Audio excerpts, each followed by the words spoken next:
Assalamualaikum warahmatullahi wabarakatuh.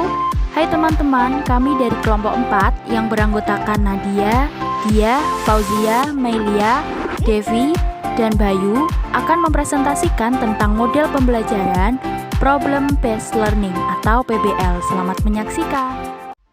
Pertama, saya akan membahas mengenai pengertian model pembelajaran Problem Based Learning. Model pembelajaran berbasis masalah.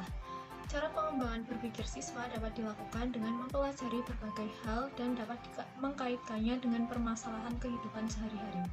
Melalui penyajian masalah, siswa dapat memberikan suatu solusi atau pemecahan masalah atau problem solving.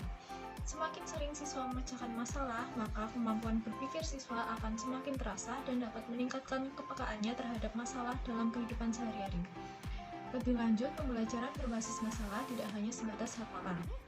Tujuan model pembelajaran berbasis masalah. Yang pertama, mengembangkan keterampilan berpikir dan keterampilan memecahkan masalah. Yang kedua, belajar peran orang dewasa. Yang ketiga, keterampilan-keterampilan untuk belajar mandiri. Sintaks model pembelajaran berbasis masalah. Tahap 1, orientasi pada masalah.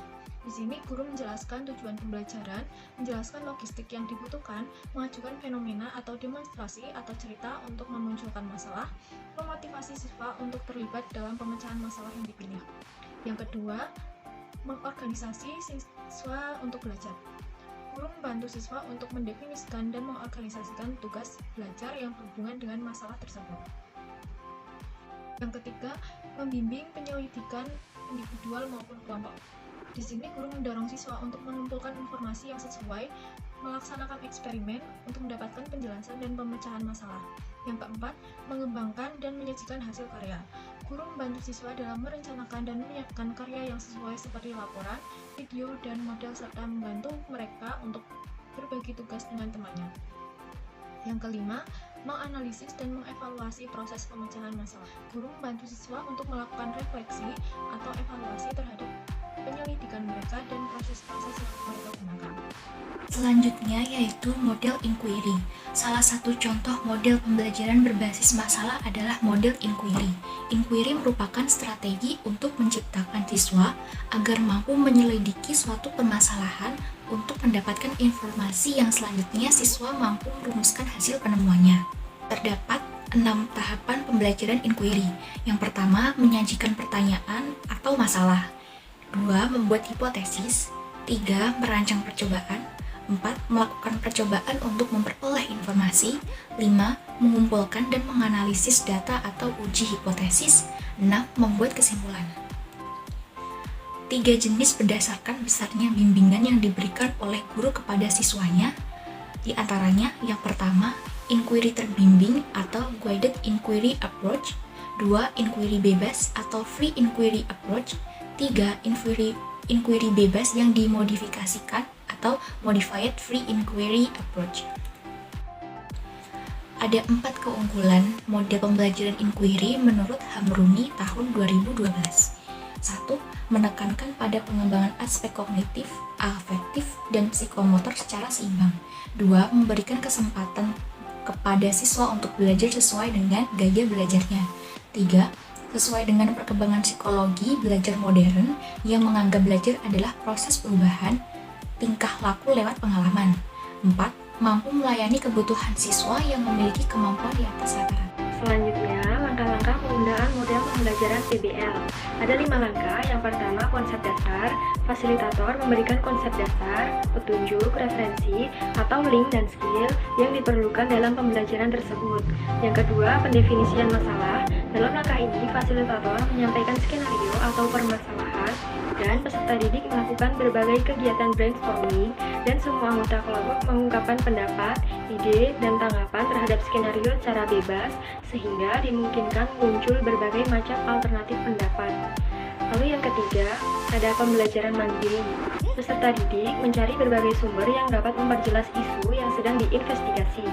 Sumber yang dimaksud dapat dalam bentuk artikel tertulis yang tersimpan di perpustakaan, halaman web, atau bahkan pakar dalam bidang yang relevan. Lalu yang keempat, pertukaran pengetahuan.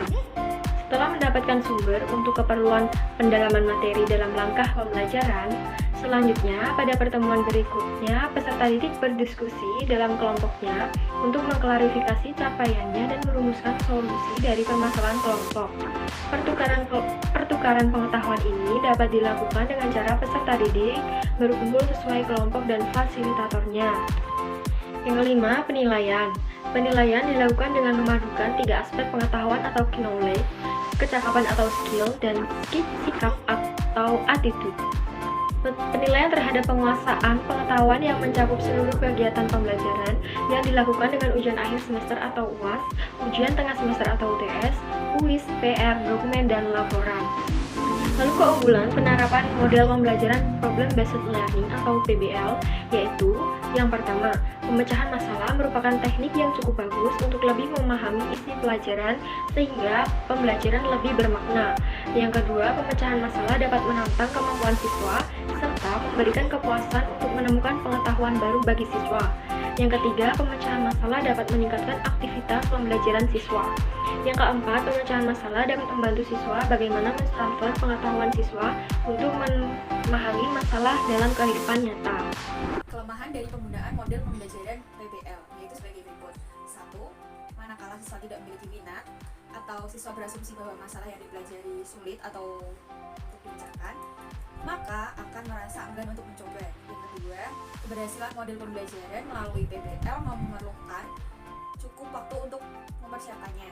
Yang ketiga, tanpa pemahaman mengapa siswa berusaha memecahkan masalah yang dipelajari, maka siswa tidak akan belajar apa yang diinginkan. Contoh sintaks dalam pembelajaran IPA, metode eksperimen. Metode eksperimen merupakan metode pengembangan ilmiah yang terdapat dalam IPA. Metode ini membantu siswa dalam memahami materi sesuai dengan fakta yang sebenarnya, karena siswa dapat mengamati secara langsung fakta apa yang ada pada sesuatu atau suatu proses. Pelaksanaan metode eksperimen dalam pembelajaran IPA, misalnya materi perubahan wujud benda. Melalui metode eksperimen ini, siswa mampu mengamati proses perubahan wujud benda secara langsung. Misalnya proses menguap.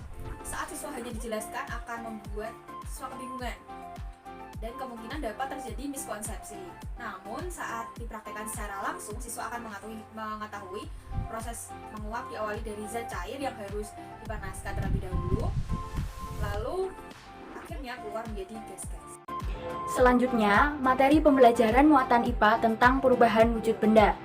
A. Menguap. Menguap adalah peristiwa perubahan zat cair menjadi gas. Terdapat 4 cara untuk mempercepat terjadinya penguapan, yaitu dengan memanaskan, memperluas permukaan, meniup udara di atas permukaan, dan mengurangi tekanan di atas permukaan.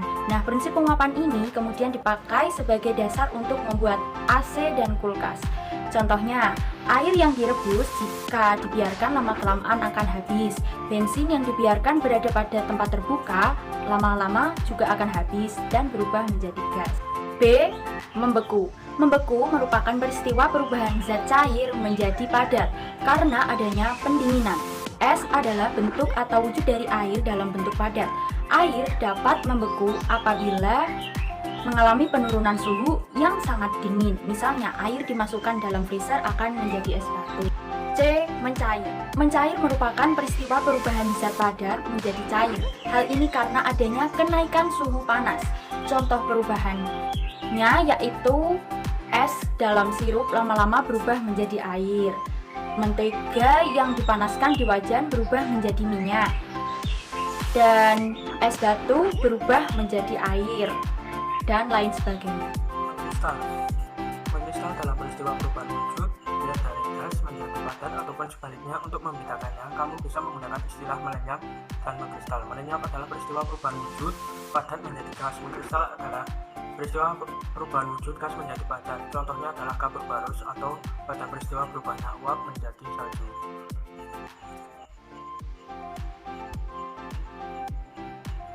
Mengembun. Mengembun suatu peristiwa perubahan benda gas menjadi air yang merupakan kebalikan dari menguap. Secara sederhana dapat kita lihat minuman dingin seperti es teh. Kalau kita amati dengan seksama, permukaan luar dari wadah minuman es tersebut menjadi basah karena uap air dalam udara yang menirup gelas mengembun. Hal ini disebabkan suhu gelas lebih rendah daripada suhu uap air di sekitar gelas.